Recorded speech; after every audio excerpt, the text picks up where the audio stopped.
মাত্র ১ শতক জায়গা নিয়ে দ্বন্দ্বের জেরে প্রতিপক্ষের হামলায় প্রাণ গেল যুবকের। স্বজনদের আত্মনাদে ভারী পরিবেশ।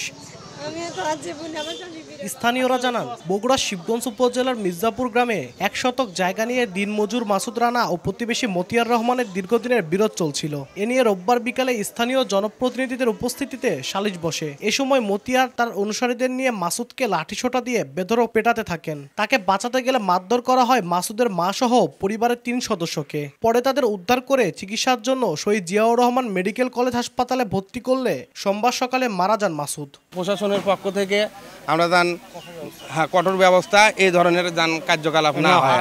ফাঁসি চাই, ফাঁসি না দিলে হামাগরক ফের মারিয়া ফেলিয়া দিবি। আর লাঠি সবকিছু খাটে সবকিছু রাখছে আর বোঝেনি। আর আমার কাছে চেয়ারম্যান মেম্বার সবাই তো আছেই, আমারও তো কেউ মার দিবে না। মেয়ে মানুষ পুরুষ মানুষ যখনই কাছে ধরো মারো, সাথে সাথে ওইটি লাঠি পালা করেছিল আর তুলছে আর মারছে। ৩ নারী সহ হত্যাকাণ্ডে অভিযুক্ত ৭ জনকে গ্রেপ্তার করেছে পুলিশ। এখানে জমি জমার স্থানীয়ভাবে মাপাম্পেন দিয়ে তাদের মাঝে একটা মারামারির ঘটনা ঘটেছিল। তো সেখানে আহত ব্যক্তি চিকিৎসাধীন ছিলেন শহীদ জিয়াউর রহমান মেডিকেল কলেজ হসপিটালে। তো সেখানে তিনি রাত্রে 2:30 ঘটিকার দিকে মৃত্যুবরণ করেন। এদিকে এ ঘটনায় বিক্ষুব্ধ এলাকাবাসী অভিযুক্ত মতিয়ার ও ইয়াকুবের বাড়িতে ভাঙচুর ও অগ্নিসংযোগ চালিয়েছে। আব্দুল আউয়াল, সময় সংবাদ, বগুড়া।